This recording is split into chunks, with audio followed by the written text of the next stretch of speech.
제가 최근에 봤던 영화 중에 목소리의 형태라고 하는 영화가 있어요. 애니메이션이고요. 원래는 6권짜리 만화책으로 나온 걸로 알고 있는데 그걸 애니메이션화가 해가지고 영화로 나왔습니다. 그걸 봤는데 저는 여러분에게 꼭 한번 추천드리고 싶습니다. 한번 보세요. 여러분에게 관계에 대해서 많은 고민과 생각을 하게 만드는 내용이고, 여러분 또래 사람들 이야기를 다룬 거기 때문에 많은 부분에 있어서 그 도움이 되리라 생각하는 영화예요. 물론 재미도 있고요. 그 영화를 보시면 남자 주인공이 나오는데 그 주인공이 초등학교 시절에 왕따를 당했거든요. 그 왕따 경험 때문에 고등학교에 진학해서 관계에 많은 문제가 생겼습니다. 어떤 문제가 생겼냐? 다른 사람과 못 어울려요. 다른 사람과 이렇게 관계를 아예 끊어버린 채로 살아갑니다. 그런데 여기저기서 애들끼리 이렇게 막 놀고 대화하고 어울리는 모습을 보면서 이상하게 그 애들이 하는 말이 다 자기를 욕하고 얕잡아보고 다 자기 얘기하는 것 같고 그렇게 들리는 거예요. 이 주인공 그렇게 느끼는 거죠. 여러분 그럴 때 있지 않습니까? 누군가 수근수근 될 때 괜히 내 얘기하는 것 같고 실제로는 그런 게 아니라 할지도 말이죠. 예전에 왕따의 경험에서 비롯된 오해겠죠. 모든 사람이 나를 욕하고 싫어하고 미워하겠지 않겠는가 하는 그런 오해들. 여러분 사실 우리가 그럴 때가 많아요. 자존감과 자존심의 차이를 여러분 아시나 모르겠네요. 자존감은 스스로 자존중감이잖아요. 나를 스스로 내가 소중하게 여기고 대하는가의 문제인데 많은 경우 내가 나 스스로 봤을 때 다른 사람에 비해서 뭔가 부족하거나 잘하는 것도 없고 딱히 내세울 만한 것도 없고 그렇다고 집이 잘 사는 것도 아니고 이것저것 따져 보았을 때 내가 다른 사람에 비해서 좀 열등하게 느껴질 때가 있어요. 그럴 때 자존감이 떨어지는 거죠. 그러니까 자존감이 떨어진 사람이 자연스럽게 어떤 행동을 취하게 되느냐, 자존심이 쓸데없이 높아져요. 왜요? 자신이 너무나 다른 사람에 비해서 열등하다고 여겨지니까 내가 낫으로 여기는 그런 태도를 다른 사람도 나에게 할 것이라고 착각하는 거죠. 다른 사람 나를 되게 하찮게 볼 거야. 나를 이상하게 볼 거야. 나를 미워할 거야. 그러니까 작은 것에도 심각하게 반응하고 자기를 지키기 위해서 상대에게 뭔가 날카로운 말을 하게 되고 그런 모습들 있지 않나요? 그게 바로 자존감과 자존심의 그런 극단적인 모습을 드러내는 그런 경우가 아닐까 생각을 해봐요. 여러분도 이러한 감정 아마 느껴보신 적이 있으시리라 생각합니다. 우리가 오늘 읽은 본문 보시면 이렇게 자존감이 무너져 내리고 자존심은 높아져 있는 한 사람을 보여주고 있습니다. 그게 누구냐 하면 바로 나오미라고 하는 사람이에요. 이 나오미라고 하는 여성은 예전에 기근을 피해서 모압 땅으로 이주한 사람입니다. 남편과 두 아들을 쫓아서 같이 온 가족이 그 유다 땅에서 벗어난 거죠. 모압 땅에서 살아가다가 거기서 두 아들이 결혼을 해요. 그래서 모압의 그 며느리를 얻는 거죠. 모압 여인을 며느리로 얻는 것입니다. 두 며느리와 함께 이렇게 살아가는데 이게 굉장히 안타까운 일이 벌어집니다. 남편이 죽고 두 아들도 죽습니다. 자기와 두 며느리만 남았어요. 그러다가 소식을 듣는 겁니다. 저 유대 지역의 베들레헴에 양식이 생기기 시작했다. 그런 풍년의 소식을 들으니까 먹고 살기 위해서 다시 고향 땅으로 돌아갑니다. 그 과정에서 두 며느리가 쫓아오죠. 계속해서 따라옵니다. 그래서 이 나옴이라고 하는 여성은 이 두 며느리한테 정말 진심 어린 말을 전해줘요. 야, 나에겐 이제 아들이 없다. 너네 고향 땅으로 돌아가서 먹고 살아야지. 너네 나 쫓아오면은 평생 그렇게 독신으로 남편 없는 여자로 살아가야 돼. 여러분 그 당시에 그 환경과 분위기에서 생각해야 돼요. 요즘과 같은 뭐 1인 가구를 중요시하는 그런 세대에서 생각하시면 안 됩니다. 그 당시에는 결혼하지 않은 여성의 삶 같은 경우는 정말 저주받은 삶 취급을 당했고요. 굉장히 스스로를 보호하기 어려운 그런 지경에 놓인 거거든요. 그렇게 긴 설득 끝에 첫째 며느리는 결국에는 돌아가고 둘째 며느리는 따라옵니다. 그게 루시죠. 여러분, 이 나옴이라는 사람이 이렇게 기구한 삶을 살았어요. 그렇게 힘들고 어려운 삶을 살다가 먹고 살기 위해서 지금 고향 땅으로 돌아온 겁니다. 그런데 지금 이렇게 돌아왔는데 사람들이 이 나오미를 보고 깜짝 놀라는 거예요. 어떻게 깜짝 놀랐는가?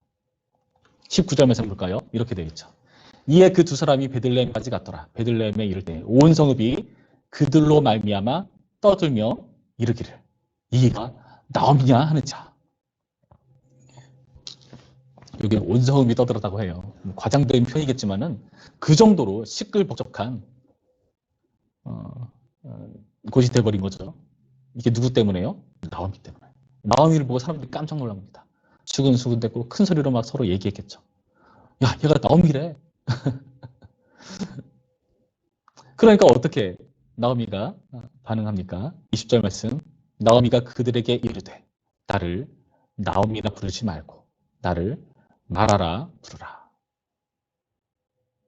사실 여기 나타난 온 성읍이 소란했었던 이가 나오미냐라고 반응했었던 것은 원문의 뉘앙스와 분위기를 살핀다면은 나오미를 조롱하려고 하는 표현이 아니고요. 나오미를 되게 반갑게 여기는 그런 표현이었거든요. 그런데 이 나오미는 그것을 곧이곧대로 듣지 못하죠. 왜요? 자존감이 무너져 내렸으니까. 오랜만에 친구를 만났는데 친구가 이렇게 말해요. 야, 너 얼굴 좋아졌다? 그럼 여러분 욕으로 들리잖아요.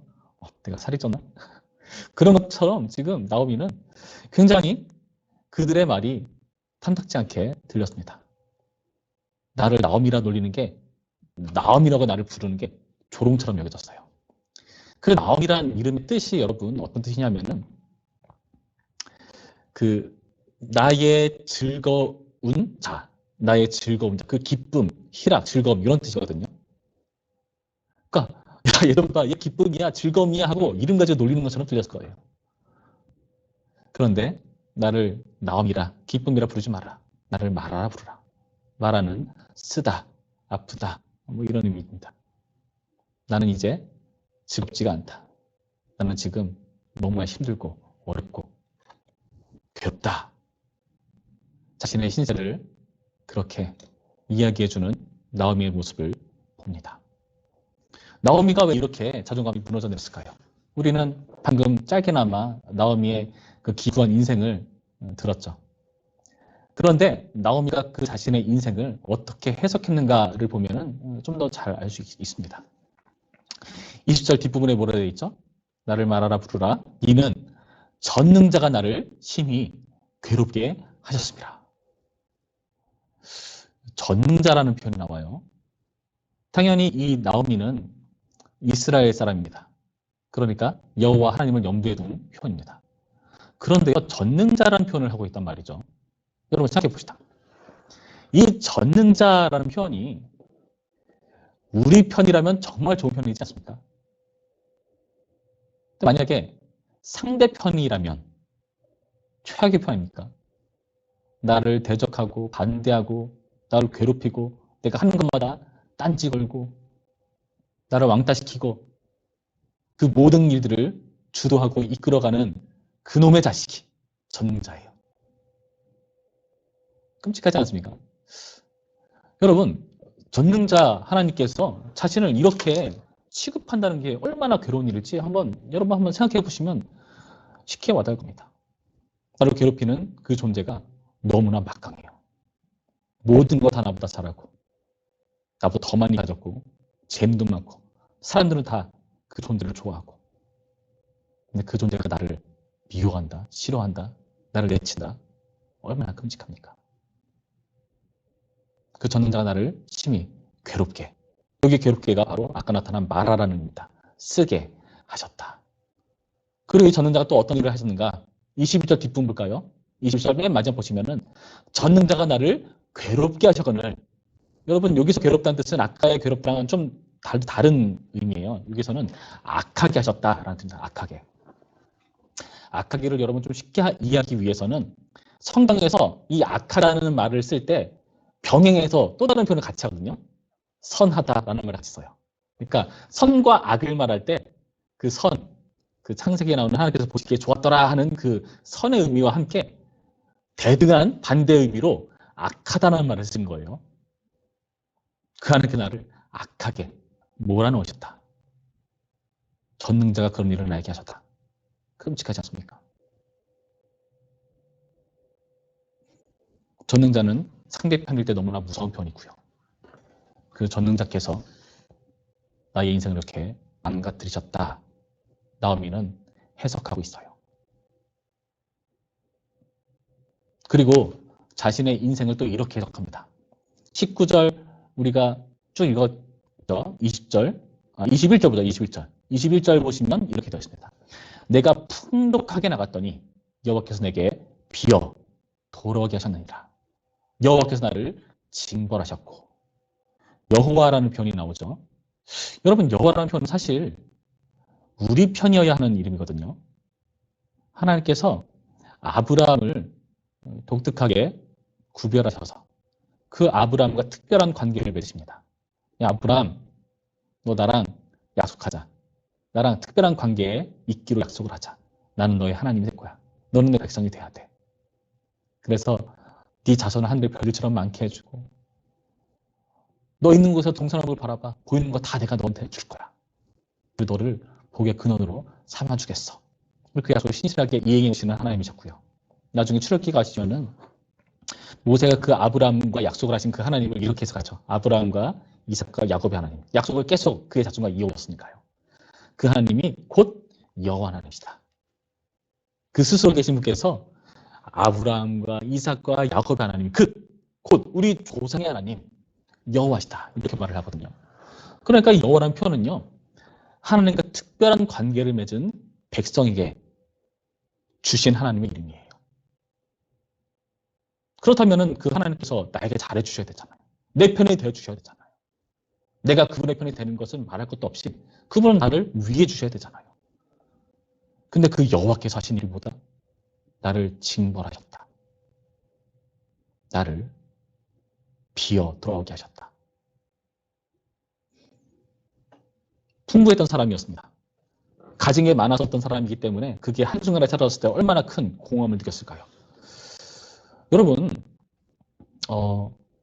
있다가 없는 것의 고통 여러분 아십니까? 최근에 우리 교회 엄유다 전도사님께서 그 부군께서 돌아가셨죠. 그래서 그 장례를 치고 돌아오고 이게 한 몇 주 지났어요. 전도사님과 대화를 하면서 전도사님이 이런 얘기를 많이 해주세요. 그래도 병들고 힘든 남편이라도 있는 게 훨씬 나다. 장례식 때는 너무 정신없고 돌아가니까 뭐 그렇다 치더라도 집에 돌아가서 그 부재를 실제로 맞닥뜨리니까 이게 너무 괴로운 거예요. 그럼 나오미는 어떤 사람이었죠?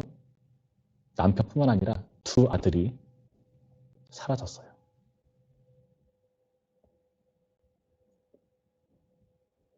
하나님 내 편이시면서요. 여호와라시면서요. 이게 뭐예요? 내가 그래도 남편 때문에 두 아들 때문에 남 부족함 없이 살았는데 그걸 한순간에 거절하신 하나님 이게 뭡니까 도대체? 그래서 나오면 자신의 그런 신태를 한탄하면서 나를 징벌하셨다라고 여기고 있는 겁니다. 이게 바로 나오미의 해석이었어요. 여러분 우리도 이렇게 탄식이 나올 때 있지 않습니까? 아직 이 나오미처럼 극심한 고통까지 우리는 가지 않을지 몰라요. 그러나 비슷하게나마 아주 조금이나마 그리고 사실 어떻게 보면 이 고통이라는 게 너무나 상대적이잖아요. 막 이상한 말 할 때 있어요. 우리가 군대 가면 누가 제일 힘드느냐. 야 군대 가면은 내가 제일 힘들어서 막 서로 막 경험담, 무용담을 펼쳐놔요. 내가 제일 힘들었다는 걸. 누가 더 힘들어도 배틀을 붙잖아요. 그렇죠?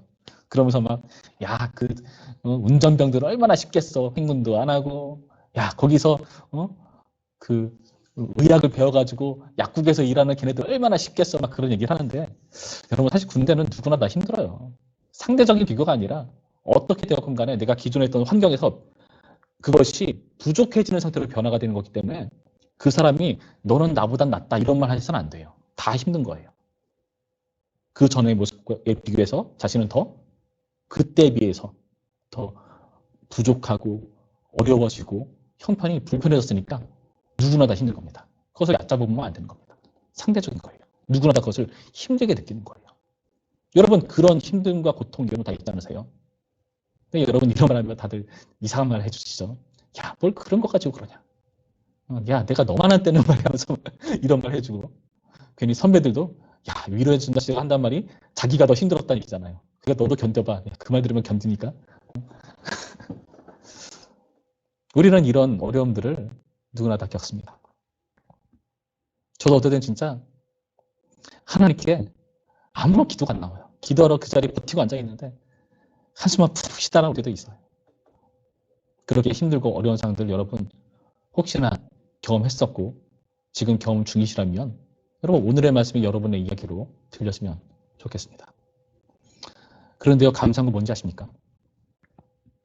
지금 이 나오미는요, 그 무너진 자존감에 날카로워진 자존심에도 불구하고 지금 이렇게 탄식하는 게 하나님의 백성으로 사는 탄식이라는 것을 여러분 제대로 바라보셔야 됩니다. 여러분 불평불만 할 수 있어요. 힘들다고 막 잔소리할 수 있고 떼부릴 수도 있고 날카로워질 수 있어요. 인정해요. 그러나 그것을 여러분 하나님 앞에서 하세요. 지금 나오면요, 자기 백성들, 자기 동포들한테 이 말을 하고 있지만 이 말의 깊숙한 내면에는 하나님을 향한 불평불만이 터져나오고 있는 거죠. 하나님을 전능자라 부르고 여호와라고 부르실 때 나오미는 어떤 마음으로 이 탄식을 하고 있는 겁니까? 그래도 하나님을 전능자라고 여호와라고 여기고 있는 거예요. 그 말이 어디서 잘 숨어있냐면은 여러분 21절 말씀 다시 자세히 보실까요? 내가 풍족하게 나갔다는 여호와께서 내게 기어 돌아오게 하셨느니라. 나를 돌아오게 하시는 하나님이시다. 여호와로서 역할을 하신 거죠. 나오미는 무의식적으로 말했을지도 모르겠습니다. 그러나 여호와께서 정말 이 나오미를 자기의 고토로 돌려보내신 역사를 하신 거예요. 회복시키시는 과정인 거예요. 그 돌아오게 하시는 하나님을 전제하기 때문에 여호와 하나님을 탄식의 대상으로 삼을 수가 있는 겁니다. 뿐만 아니라 지금 이 나오미가 베들레헴으로 돌아왔단 말이죠. 베들레헴. 베들레헴은 어떤 장소죠? 하나님의 백성들이 모이는 장소지 않습니까? 그리고 이 베들레헴을 어떻게 표현하냐면은 1장 6절 표현 보시면 이렇게 돼 있어요. 1장 6절에 그 여인이 모압 지방에서 여호와께서 자기 백성을 돌보시사 그들에게 양식을 주었담을 듣고 이에 두 며느리와 함께 일어나 모압 지방에서 돌아오려 하여. 무슨 말이죠? 여호와께서 자기 백성을 돌보시는 땅이라는 거예요. 그래서 그 기근 중에 자기 백성을 돌아보시고 베들레헴. 여러분 베들레헴이라는 것은 떡집이라는 뜻이에요. 떡집. 그러니까 떡집에 떡이 있게 되는 역사가 일어난 거죠. 하나님께서 역사하셨으니까요. 그러니까 이 나오미는요, 먹고 살기 위해서 간 것이지만 결국에 하나님을 의지해서 간 거예요. 베들레헴으로 돌아가는 게 바로 그런 뜻입니다. 여러분 마태복음 보시면은 누가복음이었던가? 갑자기 헷갈리네. 예수님께서 탕자의 비유 말씀을 하시잖아요. 탕자가 아버지의 재산을 가지고 나가죠. 허랑방탕한 세월을 살다가 그걸 다 까먹어버리고 돼지를 키우는 일을 하다가 돼지들이 먹는 쥐염염이를 같이 먹죠. 그러면서 딱 떠오릅니다. 아, 내가 아버지께 있을 때가 좋았구나. 그래서 그때 굶진 않았는데. 근데 가자니 어때요? 민망하지 않습니까? 내가 그래도 아들이라고 보라듯이 잘 살고 있고 그런 모습을 보여줘야 되는데 이대로 가자니 너무나 민망한 거예요. 창피한 거예요. 자존심이 무너지는 거예요. 내가 그래도 이렇게 나왔는데 어떻게 그렇게 돌아갈 수 있냐. 내가 그래도 이렇게 나왔는데 어찌 감히 그분을 나의 아버지라고 볼 수 있겠느냐. 나는 아들도 못된다. 나는 종도 못되고 그냥 품삯받아 일하는 그 일꾼 정도의 취급받는 것을 바라면서 돌아갑니다. 자기 생각에도 자기가 어이없거든요. 내가 아버지라도 나 같은 자식 안 받아줄 것 같거든요. 근데 이게 웬걸? 그 아버지께서 나를 아들로 대우하시죠. 아들로 대우하십니다. 여러분 오늘 말씀 보시면서 이 나와 무의식에 숨어져 있는 신앙을 여러분 발견하시고 여러분 이런 신앙이 사실 우리에게도 있어요. 여러분 너무나 힘들고 어려울 때 여러분 어떻게 하십니까? 여러분 궁극적으로 하나님께 매달리지 않습니까? 다 해도 결국 안 돼가지고 하나님 찾은 거라서 사실 좀 뻘쭘하고 민망해요. 여러분 그거라도 괜찮습니다. 그렇게라도 괜찮아요. 여러분 그런 식으로 따지자면 이 세상에 안 민망한 사람 없을 거예요. 하나님 앞에. 다 그렇게 나오는 거예요. 나오미도 그랬습니다. 나오미는 여호와 하나님을 자신을 돌아오게 하시는 하나님으로 믿은 거였고요. 그리고 베들레헴에 돌아왔다는 것은 그 하나님을 돌보시는 하나님으로 여기고 있었다는 증거입니다. 여러분 우리가 하나님께 나갈 수 있는 이유가 바로 이런 이유예요. 뻔뻔하게 나올 수 있는 이유. 그래도 하나님께서 우리를 사랑하셔서 자기 아들을 죽이시고 우리를 빚값 주고 사시는 그 놀라운 사랑을 베푸시는 하나님이시라는 것을 알기 때문에 뻔뻔스럽게 나가는 겁니다. 어떨 때 기도할 때 민망해요. 하나님, 이번에 기도 제목도 사실 전과 똑같은 기도입니다. 주여, 나의 죄를 용서해 주세요. 잘 안 되네요. 또 넘어졌네요. 그런데요, 예수님 믿고 나가는 거예요. 물론 하나님께서 주시는 성령께서 우리 가운데 탄식하시는 그 탄식이 느껴지기 때문에 마음가운데 불편함이 있는 게 당연합니다. 없으면 안 돼요. 없으면 안 돼요. 그거 진짜 나쁜 놈이에요, 그러면. 그런 불편함을 가지고 나가는 거예요. 부끄럽게, 민망하게. 그래야 예수님의 은혜가 여러분 새롭게 다가오는 거고 그 긍휼이 우리에게 달콤하게 다가오는 거죠.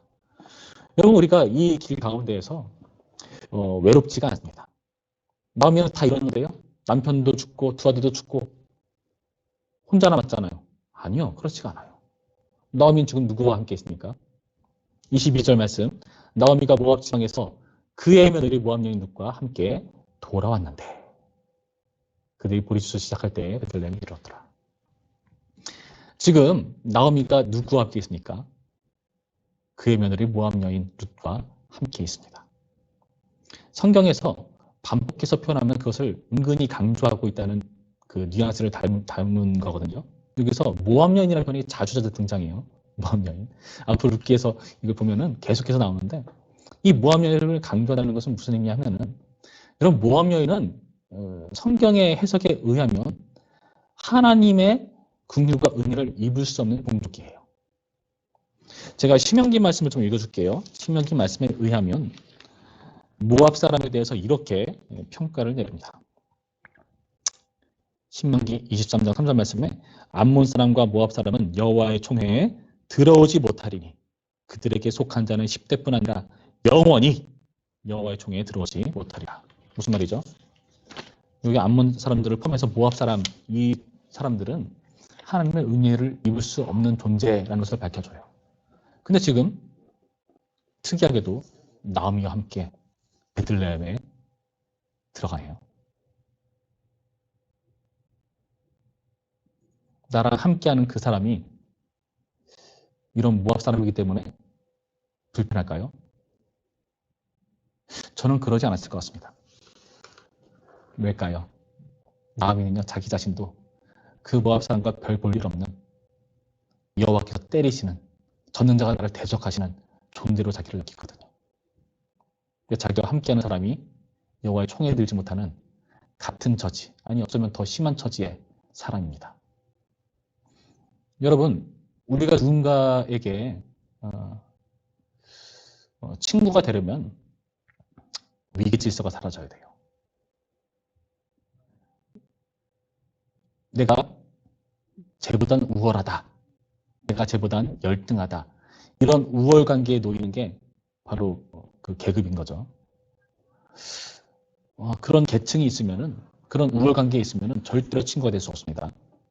여러분이 왜 어른을 꼰대 취급한 이유가 뭡니까? 그 우월감 섞인 말투가 싫은 거잖아요. 내가 왜 그 친구를 만만하게 보니까?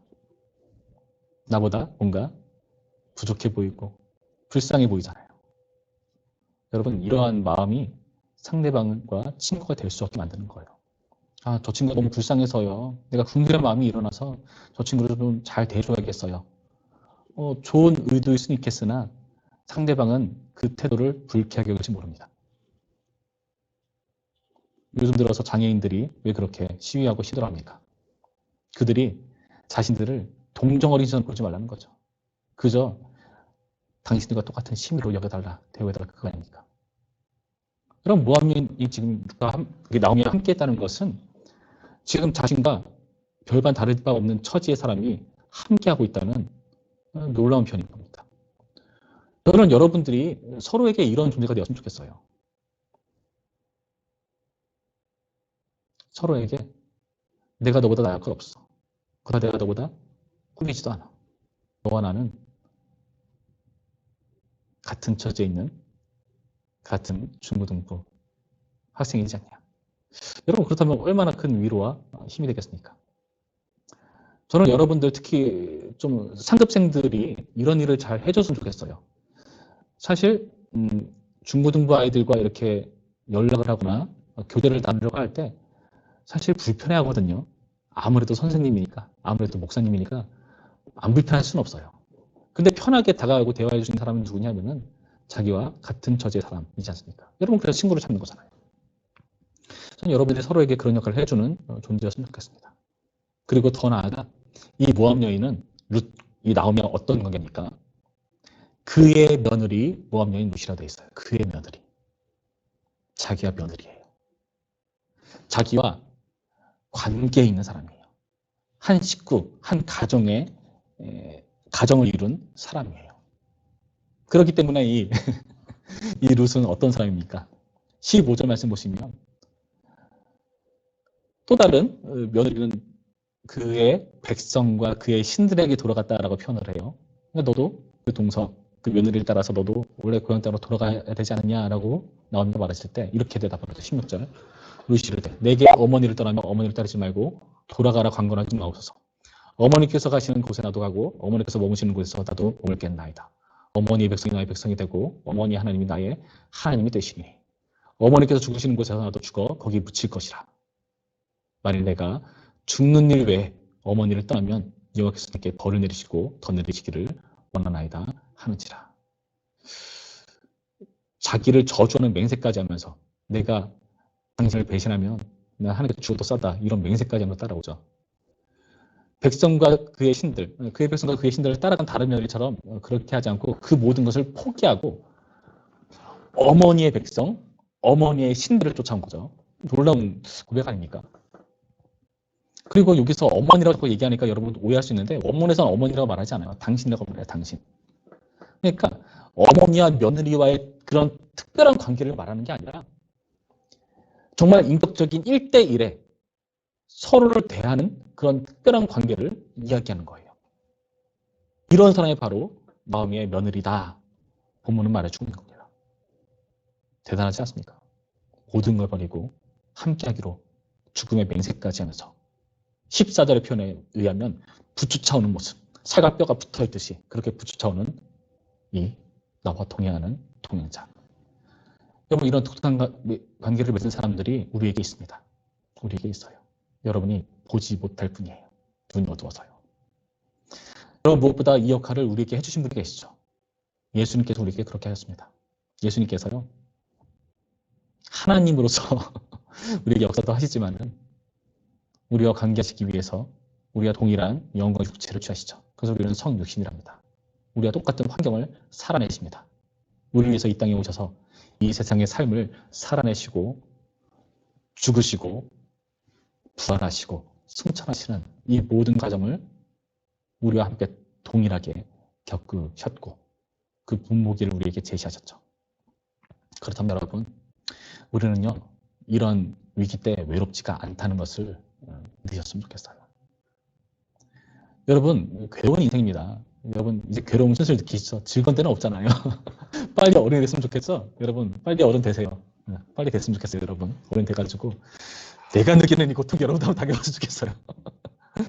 여러분 이 세상이 너무 괴로워요. 고통 때가 제일 힘든 게 아니더라고요. 여러분 지금의 이 괴로움이 가장 힘든 게 아니더라고요. 물론 상대적인 거기 때문에 내가 당하는 고통이 여러분이 당하는 고통보다 크다고 말할 수는 없지만 여러분의 인생의 그 역사의 시간 속에서 여러분의 지금 당하는 고통은 앞으로 올 고통보다 크다고 말하기는 어려울 수 있어요. 환영합니다. 이 고통의 세계에 오신 걸요. 어쩌겠습니까? 우리가 죄인인지라 죄의 결과로 이 세상에 이렇게 저주받았는데요. 그런데 여러분, 이 괴로운 인생 가운데 오늘의 본문을 통해서 만나는 이 전능자와 여호와 하나님을 의식하는 존재였으면 좋겠어요. 여러분 안에 있는 숨어있는 그 작은 겨자씨만한 믿음을 발휘하세요. 힘들 때 이제 와서 내가 무슨 예수님 찾아. 내가 그래도 양심 있지. 그러지 마시고 그 양심 걷어버리세요. 자존심이요. 그거요. 정말 힘들면 그 자존심 아무것도 아니더라고요. 내가 진짜 가난하고 힘들잖아요. 돈 구걸하고 빌리는 거요. 그 자존심이 그거 못하게 만들지 않아요. 자존심 다 잊어버리고 구걸하게 돼 있고 돈 빌리게 돼 있고 여러분 사람이 그래요. 여러분 자존심 버리세요. 하나님 앞에서.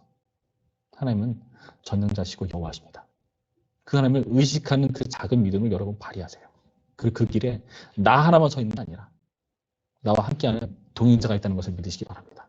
먼저 여호와 하나님께서 예수님께서 그렇게 하셨고 성령께서 우리와 동행하시고 그 동일한 성령을 받은 우리 모든 중공동체가 한 공동체가 이 길을 함께 걷는 동행자라는 것을 여러분 믿음으로 취하시길 바랍니다.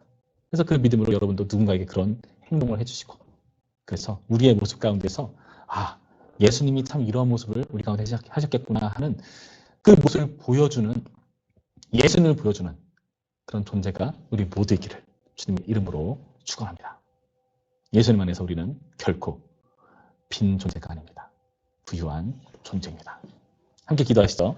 우리 기도하실 때 이렇게 기도합시다. 하나님, 오늘의 말씀을 통해서 내가 나의 모습을 다시금 돌아봅니다. 주님 맞습니다. 우리는 스스로 낮은 자존감 때문에 괴로워합니다. 그래서 자존심 때문에 날카롭게 볼 때도 있고 또는 다 포기해 볼 때도 있고 숨고 싶을 때가 있습니다. 주님 하루에도 수십 번씩 내가 아무도 모르는 다른 곳에서 다시 인생을 시작하고 싶다 생각하곤 합니다. 하나님 그러나 우리의 인생 가운데 그런 생각이 들게 만들 만큼 힘든 이 괴로운 세상 속에서 주님께서 예수님을 보여주셨습니다. 우리의 전능자시고 여호와신 하나님의 포기하지 않는 굴과 은혜를 예수님을 통해서 보여주셨습니다. 그 하나님을 믿는 작은 믿음 발휘하게 하여 주시옵시고 지금 어렵고 힘든 나의 문제 주님 모두 아시죠? 그 문제에서 내가 자유로울 수 있게 하시고 하나님을 찾는 믿음 발휘하는 존재 그리고 나처럼 힘들어도 누군가를 세워주고 함께 나아가는 존재 그런 존재 될 수 있도록 우리 중고등 가운데 함께하여 주시옵소서. 이러한 내용으로 잠깐 기도합니다. 기도하겠습니다. 참 좋으신 하나님 감사드립니다. 오늘의 말씀을 통해서 우리의 모습을 다시 한번 생각해 봅니다. 주님 그렇습니다. 우리는 열등하고 자존감이 너무나 낮고 그래서 누군가에게 쏘아대는 말을 퍼붓고 저주하고 한숨 쉬고 눈물 짓습니다. 그러나 주님 우리의 인생 속에서 오늘의 말씀을 통해 보여주신 하나님을 향한 그 작은 신앙의 투정, 기도 할 수 있도록 용기 주셨사오니 주님 우리가 그 주님 앞에 나아가 담대하게 나아가 우리의 모든 것을 쏟아넣게 하여 주시옵소서. 성소에 들어갈 담력을 주신 예수 그리스도의 보혈의 공로를 의지하며 날마다 주님께로 나아가기를 우리가 포기하지 않게 하여 주시옵시고 주님 앞에 나아가 영이 우리와 동행하시는 그 보혈사로서의 예수님과 성령님 그리고 우리 모든 한 성령 안에서 지체된 존재들 살아가며 서로를 위해주고 세워나가는 우리 중고등부 될 수 있도록 이끌어 주시옵소서. 주님 이제 추운 겨울이 가고 따뜻한 봄이 왔습니다. 코로나 시국에 우리는 함께 인격적으로 대면하지 못했지만 이제 인격적으로 대면할 수 있는 그날을 주님께서 선사하셨습니다. 이 놀라운 은혜와 축복을 우리가 놓치지 않게 해주시옵시고 다음 주에 나올 때 그동안 예배도 대충 들었는데 얼굴도 보여주지 않았는데 민망하지 않는가 뻔뻔스럽지 않는가 그 모든 자존심 내려놓고 하나님께로 우리 중고등부라는 하나님께서 묶으신 이 울타리 안으로 들어올 수 있도록 용기 주시옵소서. 이제는 우리 주 예수 그리스도의 은혜와 하나님의 사랑과 성령의 교통하심이 우리의 전능자 여호와로서 역사하시는 하나님을 끝까지 신뢰하고 작은 믿음 발현은 용기 있는 자로 하기로 다짐하는 우리 모든 중고등부 지체 가운데 선생님들 가운데에 온 교회 가운데에 이제로부터 영원토록 함께 있을지어다. 아멘.